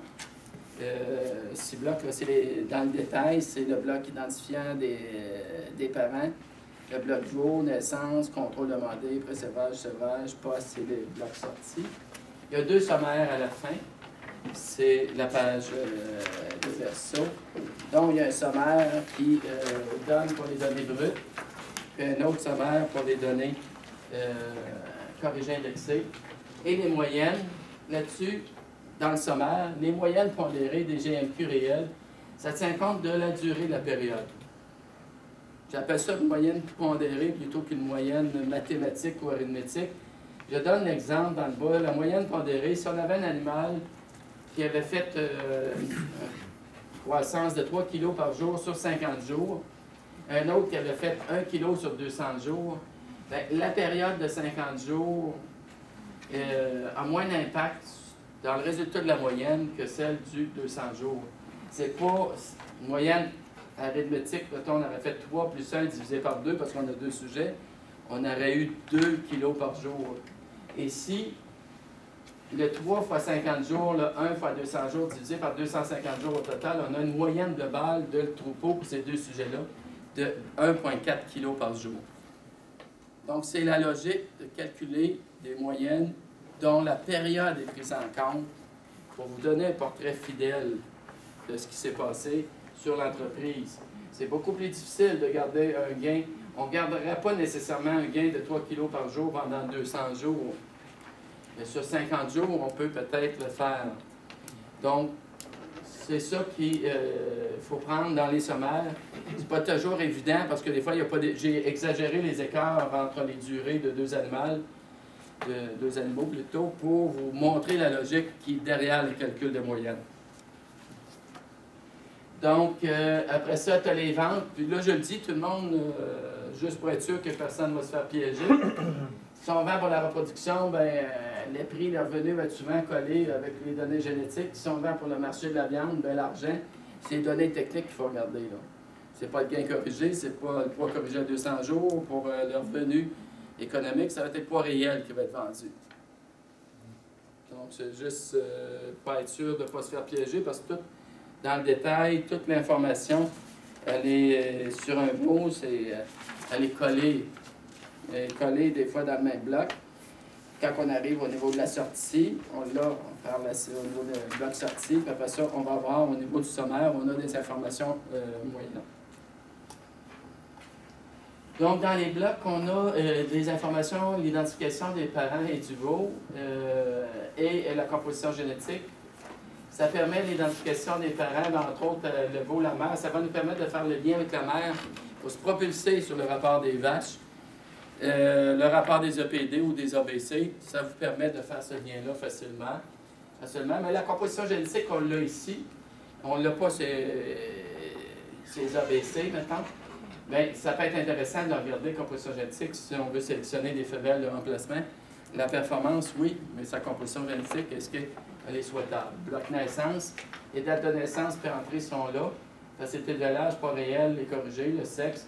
Les dates de naissance, encore là, pour des femelles de remplacement. Si on veut garder des filles, des vaches qui valent régulièrement et au début de la période, en utilisant nos numéros séquentiels, on les a au début du rapport également. Donc, on voit la date de naissance par rapport à notre plage de naissance, une indication. Par contre, si on arrive dans des cas de poids, naissance réelle élevée, c'était le l'âge problème. Mais si on veut faire de la castration en bas âge, on a déjà un peu d'informations. Le sexe est là. Le contrôle demandé, si vous voulez des résultats au niveau du contrôle demandé, bien, il faut, à la demande du rapport, inscrire la date exacte où le contrôle a été fait pour avoir ce bloc-là complété. Ça peut être intéressant si vous avez comme 2 contrôles post-sévrage, dont au deuxième post-sévrage, vous n'avez pas contrôlé tous les veaux faits au premier contrôle et vous voulez avoir la contribution du post-sévrage juste du groupe d'animaux contrôlés en deuxième poste. Vous mettez sa date, le bloc contrôle demandé va être complété. Après ça, les autres informations vont être mixées dans le bloc du post-sévrage. Quand on a dans les suites des autres colonnes, on a le bloc pré-sévrage-sévrage, les dates, les âges, poids, gain, indice rang. Là-dessus, si le contrôle, si on fait, s'il y avait mettons des valages novembre, décembre, janvier, on faisait un contrôle de mise à l'herbe, donc on va avoir un pré-sévrage, de fractionner nos périodes. Le poids corrigé à 200 jours, il est calculé strictement sur le rapport, vous ne le retrouverez pas à l'écran. Ça a l'impression du rapport, le poids à 200 jours est calculé. Et là-dessus, ça vous permet, quand je vous dis un contrôle de qualité, si vous avez le rapport avec que la colonne indice et rang est blanc, ça veut dire que le groupe contemporain de ce contrôle-là n'a pas été fait. Parce que s'il a été fait, il va y avoir soit un indice, soit une raison. Ou s'il a été, une donnée sensible a été modifiée et que le groupe est relevé, à reformer, ça va vous le dire à reformer. Vous n'avez pas repassé sur le groupe et vous avez tout intérêt à le faire, à former ou reformer avant d'envoyer un rapport à un client. Parce que lui s'attend d'avoir des gains, des indices pour un maximum de sujets à ce moment-là. Puis s'il y a des cas extrêmes, vous avez un indice de 190, ben là peut-être des données à revoir, des indices de 15. C'est pour ça que je vous dis contrôle de qualité qui sort, résultats sortent des normes. Au niveau du poste, date, période, gain et poids, indice période, rang, indice pondéré. Donc la période va des fois être une période trop courte. Si on a une vision génétique, bien, ça peut permettre de discuter puis d'ajuster la période.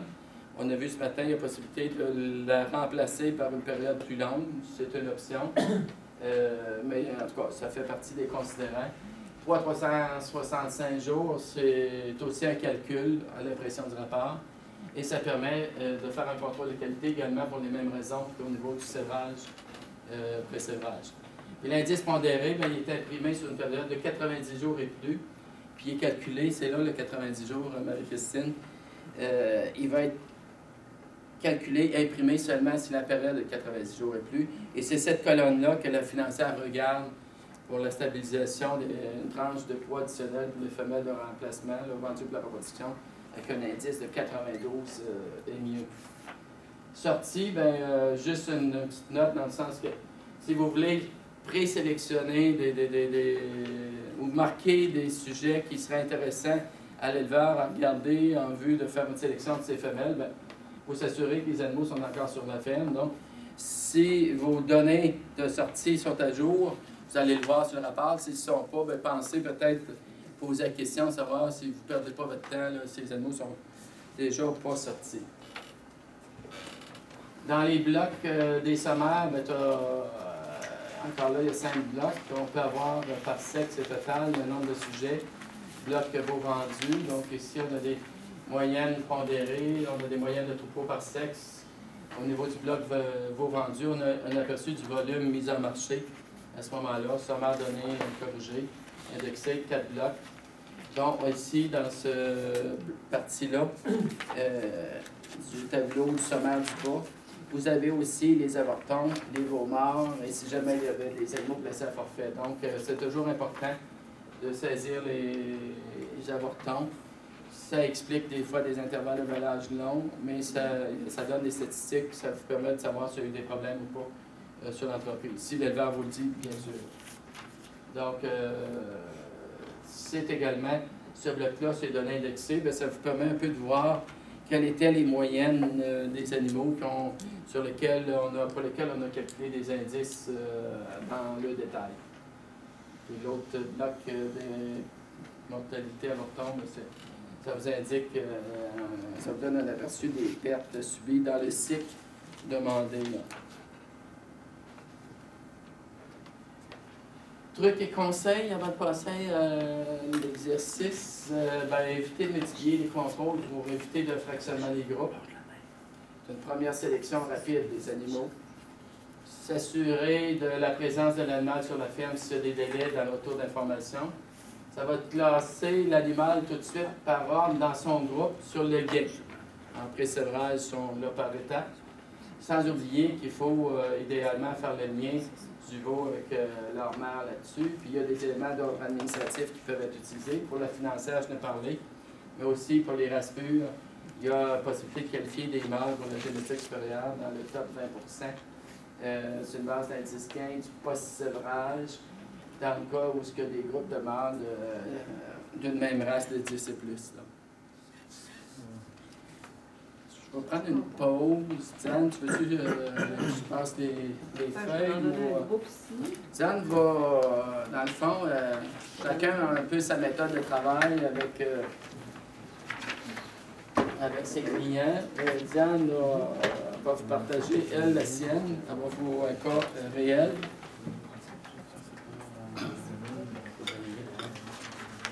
En fait, c'est pas peut-être autant un exercice que quelques trucs que j'ai développés avec les années. Ça fait quand même, j'ai fait quand même du PATBQ pendant 13 ans. Et on s'aperçoit à un moment donné avec certains éleveurs que des textes, c'est une analyse en écrivant, souvent c'est pas lu. Ils n'ont pas le temps, ils remettent ça à demain. Puis, avec les années, j'ai décidé de commencer à y aller de façon plus visuelle. Quand j'étais petite, j'aimais ça colorier, fait que ça me fait du bien de prendre les rapports et de mettre beaucoup de couleurs. Donc, j'ai déterminé des codes, puis avec certains éleveurs, pour être certaine qu'on prendrait le temps de regarder ensemble les rapports pour les aider, bien, j'ai fait ça de façon très visuelle. Donc, quand moi je reçois, quand je fais imprimer mes rapports, finalement, il y a certaines choses que j'ai ciblées et que je me dis, je veux absolument que l'éleveur regarde. Donc, j'ai déterminé des codes de couleurs avec eux. Bon, dans le cas des rapports des naissances et des poids des veaux, ici, j'ai pris c'est un cas réel. Tantôt, je vais vous en passer un autre. C'est également un cas réel sur la même entreprise. Et j'ai pris l'année 2011, en fait, qui a été problématique pour l'éleveur parce que je retrouvais toutes sortes de choses intéressantes à regarder là-dessus. Peut-être pour nous allumer. Si on regarde peut-être la page 2 de 8, parce que vous avez recto verso, vous avez 1 de 8 et 2 de 8. Bon, vous voyez qu'il y a des couleurs. Dans le bas, j'ai mis là, des petits trucs. Couleurs pour identifier les meilleurs sujets. Puis attention, il y a plusieurs groupes différents. Bien là, j'ai mis un petit carré rose et un petit carré orange, mais il n'y a pas seulement 2 groupes. Si on regarde dans la colonne pré-sevrage au niveau de l'indice gain, vous voyez 3 de 9, 6 de 7, 1 de 7, 9 de 9, 1 de 5. Donc, l'éleveur, cette année-là, a décidé de vraiment couper tous ses veaux en petits groupes avant d'envoyer à l'encan. Donc, il a réparti son risque.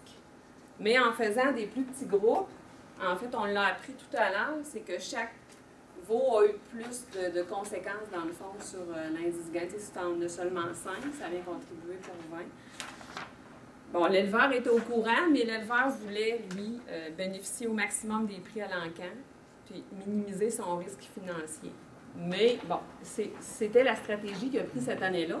L'année d'avant, il n'a pas fait ça, puis il est tombé sur une très mauvaise semaine à l'encan, ça fait qu'il s'est dit plus jamais. Mais il savait qu'il allait perdre un peu là, de précision, parce que les animaux en petits groupes, comme ça, bien, influencent davantage, là. Le but, dans le fond, de regarder ça, c'était de bien comprendre, quand on regarde ça avec l'éleveur, de mettre de la couleur où c'est important, et vraiment d'aller encercler, d'aller mettre de la couleur, d'aller mettre des codes quand il y a des interrogations.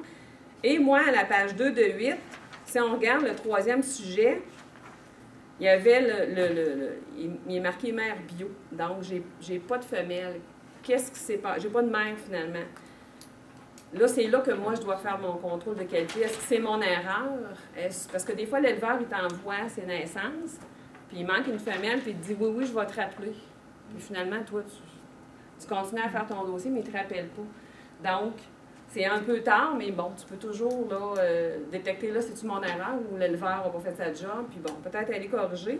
Mais à ce moment-là, on a une composition génétique qui est marquée comme XX, mais peut-être que sa mère, c'est un Angus. Donc, c'est un signe. J'ai peut-être une erreur, je peux corriger. Ou peut-être qu'il l'avait perdu, puis il ne sait pas trop, puis il ne se souvient pas. Fait que bon, on va laisser ça comme ça.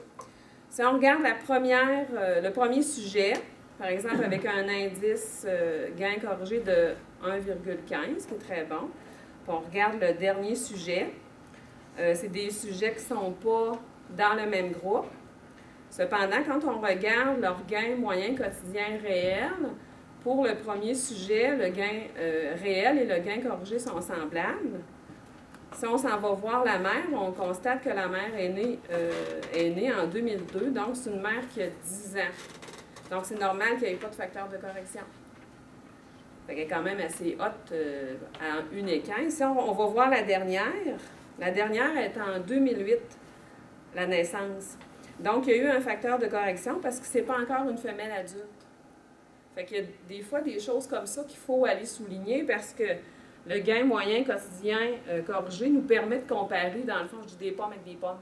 T'sais, dans le fond, les femelles sont remises sur une base, toutes sur la même base. Quand vient le temps de faire des sélections de femelles, on va se rendre compte parfois que la vieille, elle peut être encore meilleure que la plus jeune, ou inversement. Donc, ça va nous aider. Si on va à la femelle où il y a du rouge, où il est marqué Charolais dans cette femelle, c'est sûr qu'elle la femelle a été pesée seulement avec 4 autres sujets. Donc, il faut se questionner sur l'indice de 115.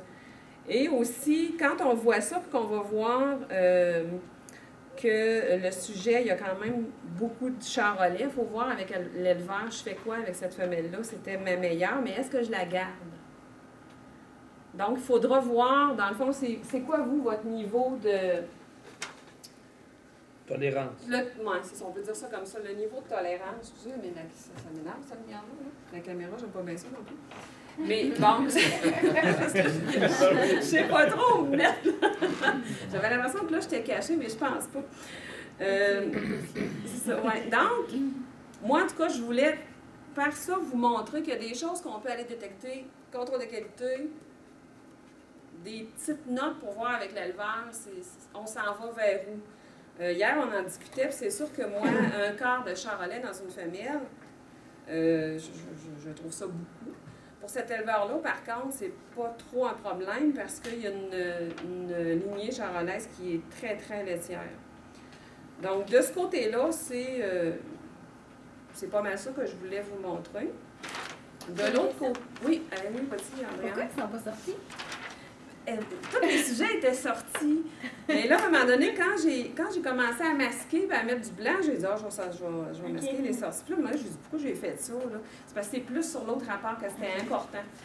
Mais non, tous les sujets, oui, tous les sujets étaient vraiment sortis.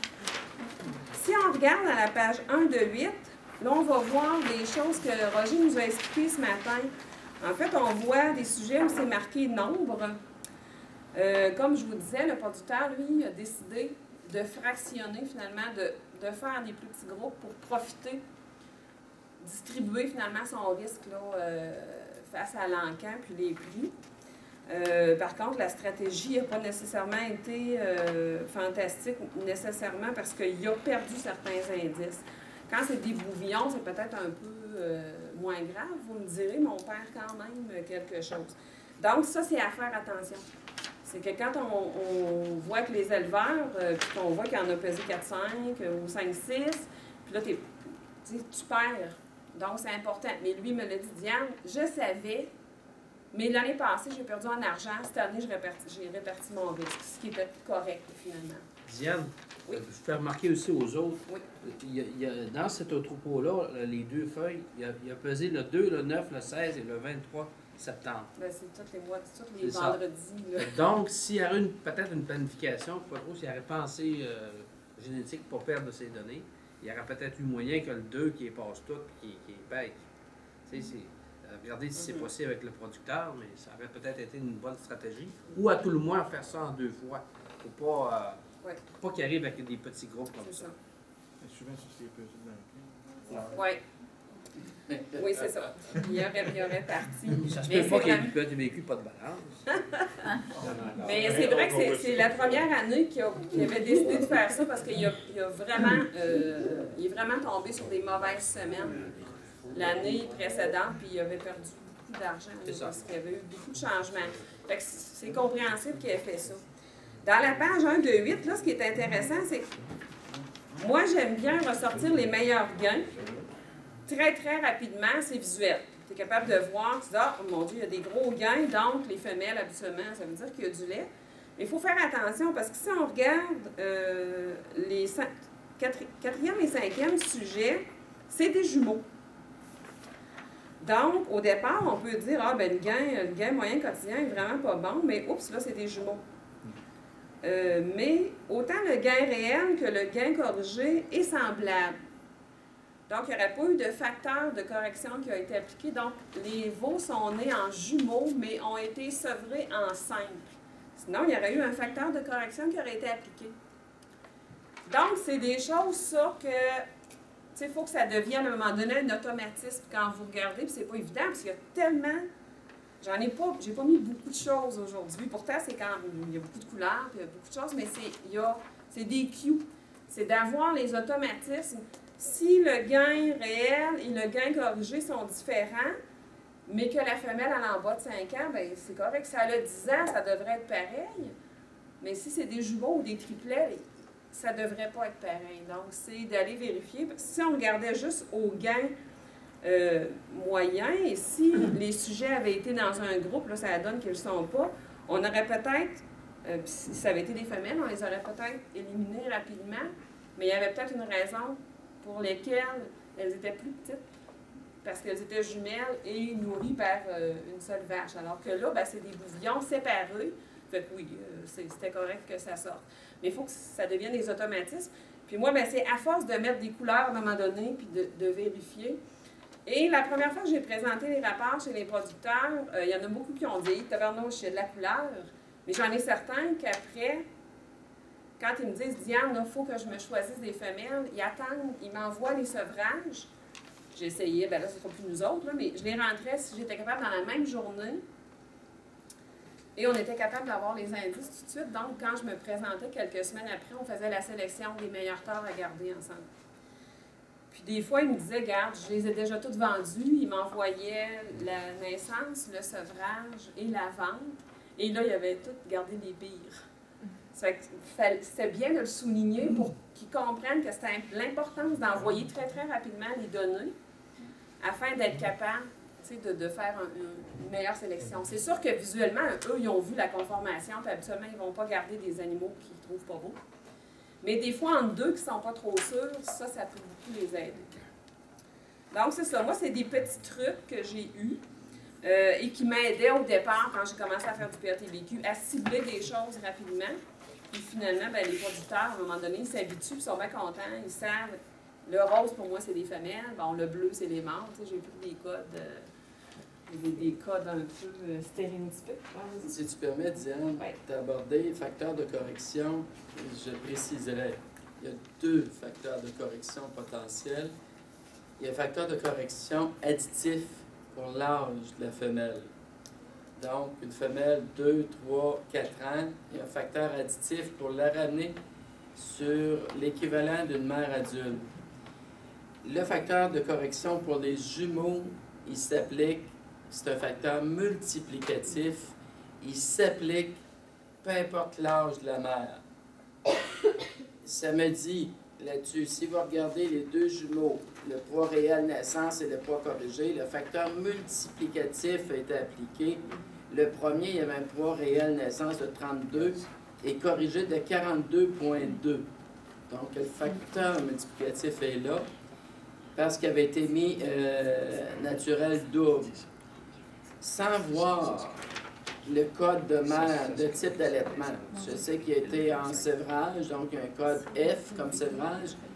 Le système propose souvent des automatismes simples, sévrage en simple. Si c'est un jumeau allaité en double, il faut aller le mettre en double parce que le facteur multiplicatif n'a pas été appliqué.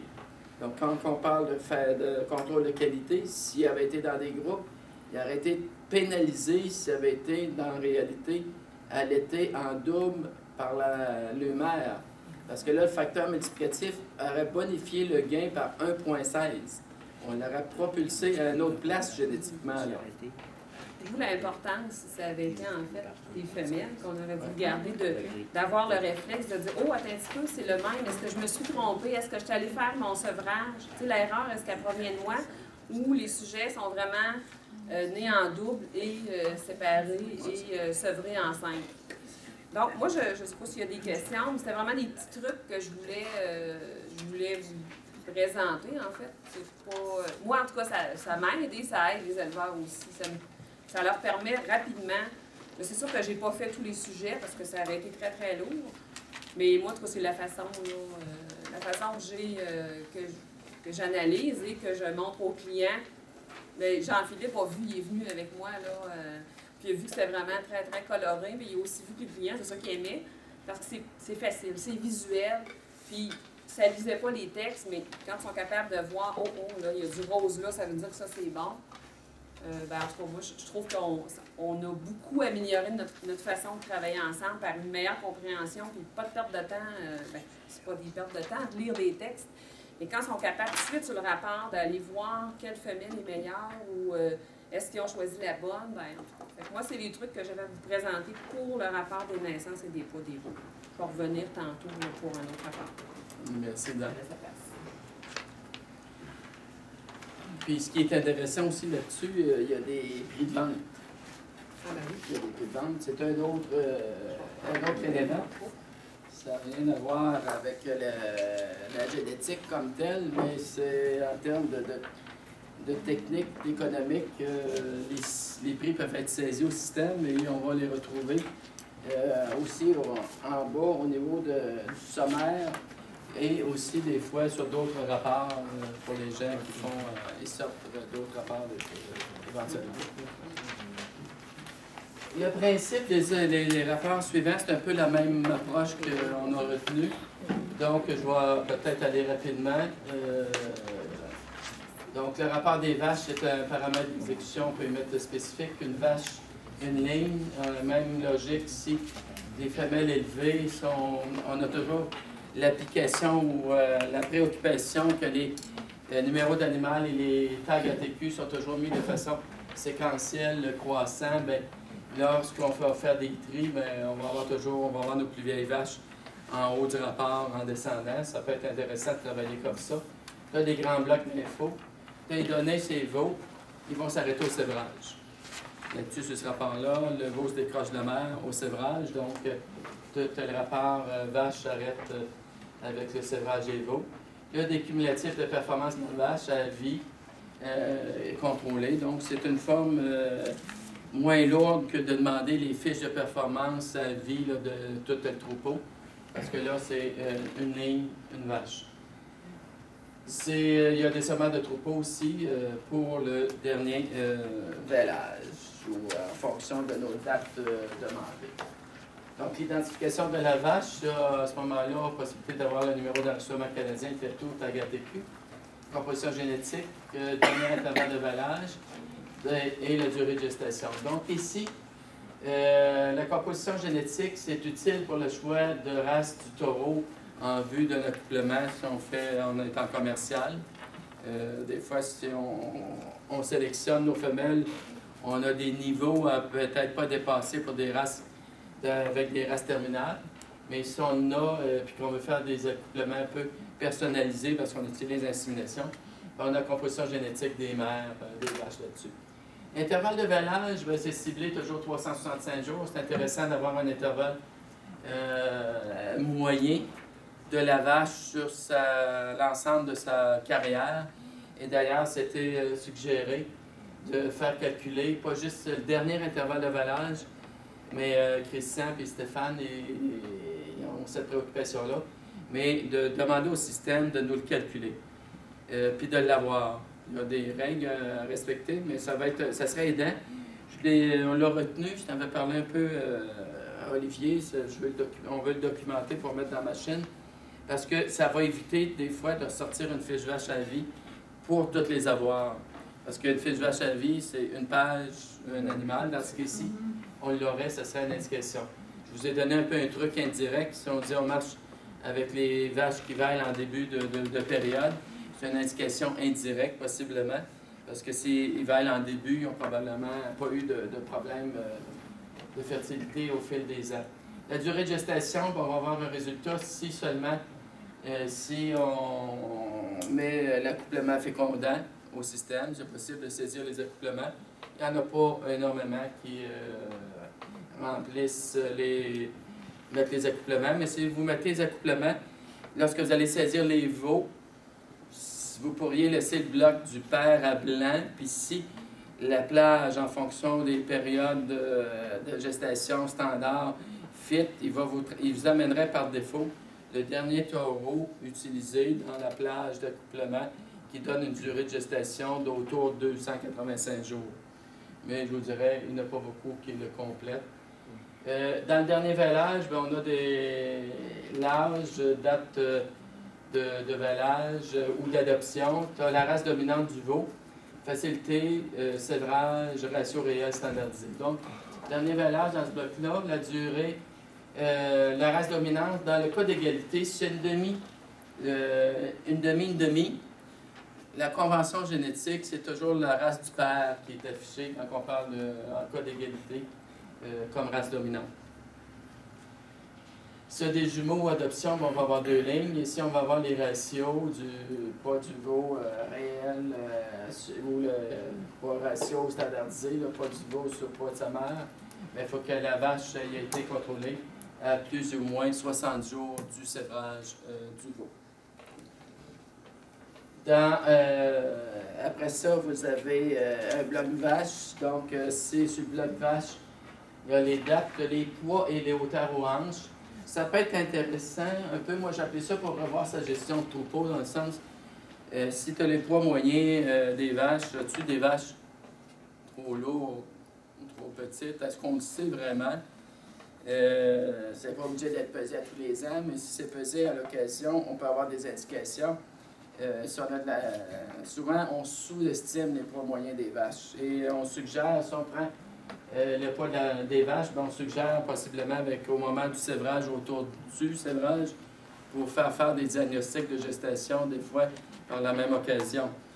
Mais si on a des femelles trop lourdes, quand on pense au remplacement, c'est à penser, à planifier pour les futures remplaçantes, des fois. La hauteur aux hanches, il n'y a pas de... Pour avoir un calcul de stature, vous comprendrez, il y a des âges à respecter qui entre 5 mois et 21 mois. Si on mesure la hauteur aux hanches des vaches, ce qu'on va avoir comme info, c'est le retour de la hauteur aux hanches avec la moyenne de hauteur aux hanches du troupeau. On n'aura pas de stature, ce que les gens appellent le frame-scar, avec cette mesure-là, prise sur la vache. Quand on parle justement du les vaches qui sont, en guillemets, conditions chères, maigres ou grasses, etc., y a-t-il, en guillemets, des corrélations ou... pour obtenir les ratios? Ben, c'est-à-dire qu'exemple, moi je l'ai fait à mon ancienne vie, dans les chèvres, puis à un moment donné, il y avait un cas de chèvre qui était cassé 2, une paire de chèvre qui était cassé 3, une chèvre qui était cassé 4. Puis la moyenne des chèvres cassés 4 faisait 70 kg, puis la moyenne des chèvres cassés 3 était à 65 kg, puis quelque chose. Si tu veux faire ce genre de fractionnement-là, je t'invite à utiliser ce genre d'outil-là. Non, au système PATBQ, le code de chair ou l'état de chair n'est pas pris présentement. Au système, il n'est pas permis. C'est juste un poids. Si tu veux faire les états de chair, c'est d'autres maisons, là, c'est à mitaine ou autre, là. Tu ne pourras pas le saisir. Il n'y a pas des collègues qui ont déjà fait des exercices ou... Ben, il y a eu des petits projets de mesure de hauteur aux hanches, de prise de poids qui ont été faites par quelques conseillers des directions régionales, quelques entreprises. Je pense qu'il y en a eu dans le centre du Québec, qu'il y en a eu en Abitibi, pour avoir justement des infos, mais ça n'a pas été fait de façon attelante. C'est donc après ça, le bloc va indexer, il y a des nombres, des indices moyens. Il y a un indicateur de performance, c'est-à-dire que si la récolte moyenne des veaux amène un indice gain moyen, 60 ou 200 jours, de plus petit ou égal à 95, bien, il va y avoir un petit P qui est ajouté à côté pour dire performance inférieure. Ça peut être un élément à considérer éventuellement si on veut réformer une vache.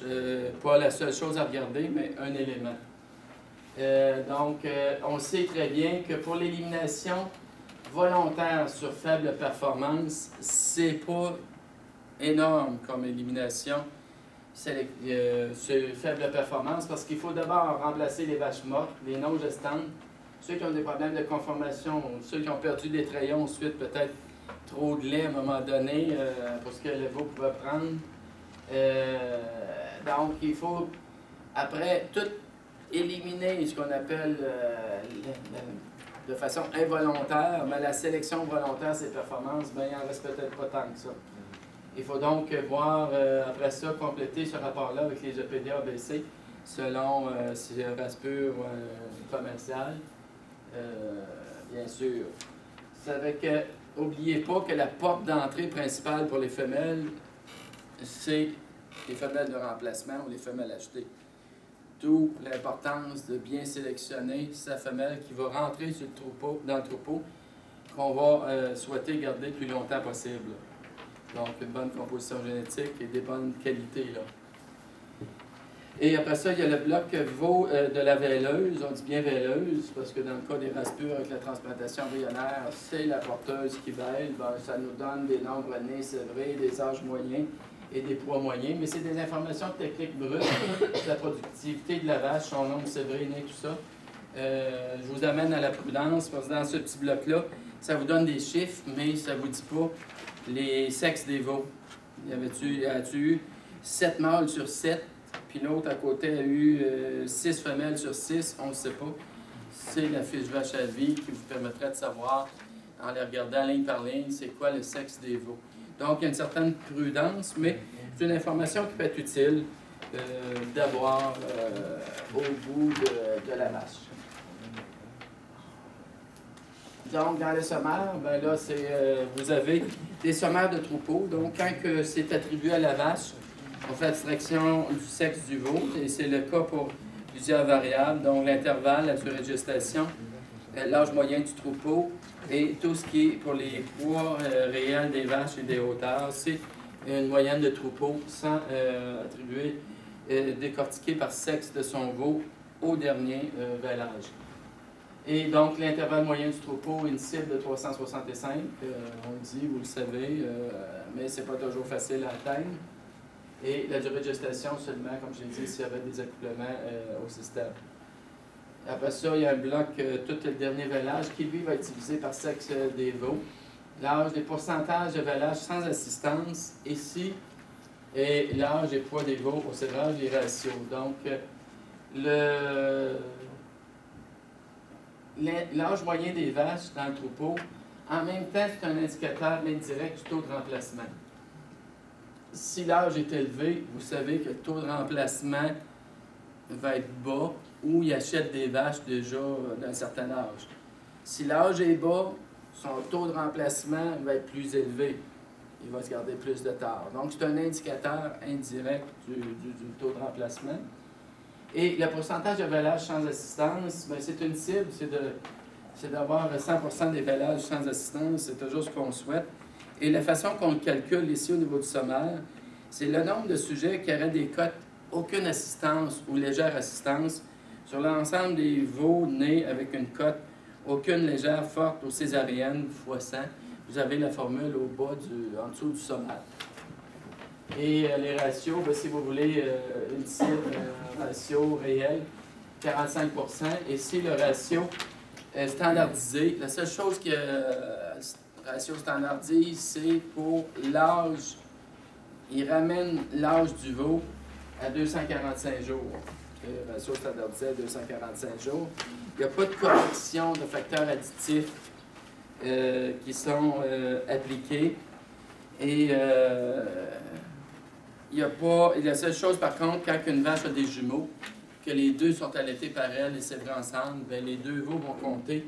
Et là, tu pourras avoir une vache qui a des jumeaux avec des ratios de 70, 75, 80%, parce qu'elle en a produit des livres ou des kilos de veaux.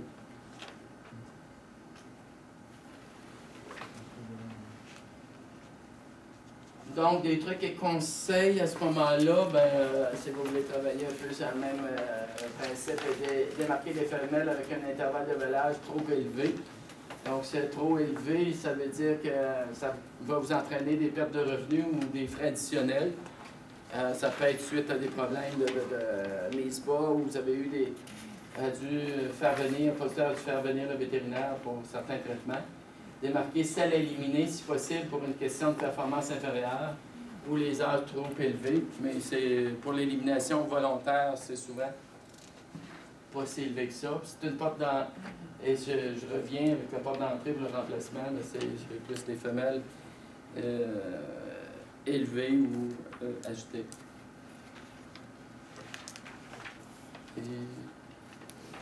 Je pourrais peut-être prendre arrêter une petite pause. Oui. Au niveau de l'âge, dernier vélage de l'âge, c'est le sommaire. C'est 44 animaux. Il y a 211 jours. On parle du sommaire des vaches. Sommaire vache, oui. Intervalle de vallage à gauche, on a 44 femelles dont on contribue au calcul de l'intervalle pour un intervalle moyen de 373 jours. C'est correct, mais après ça, on a 48 vaches qui ont contribué à l'âge moyen des vaches, qui est 5 ans, 7 mois. Après ça, on a 47 vaches dont le code de facilité de vallage a été fourni et qui avait un des 4 codes pour 96,8% de vallage sans assistance. Et l'âge des veaux au sévrage, il y en a seulement 44 veaux qui ont contribué au sévrage qu'on a sur ce rapport-là, ce sommaire-là, pour 211 jours.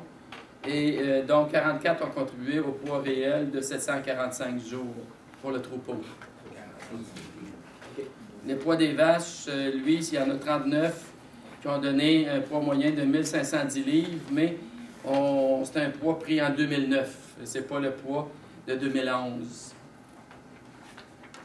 Puis la hauteur, elle aussi, avait été prise en 2009. Donc, on a là-dessus les mesures de poids d'hauteur aux hanches sur les vaches, mesures prises en 2009. Et où tu vois que c'est pris en 2009? Je le vois dans le détail, dans le bloc vache. Détail à la page 1. Tu as la colonne vache, tu as les dates de contrôle poids et hauteur aux hanches avec la valeur individuelle de chaque vache.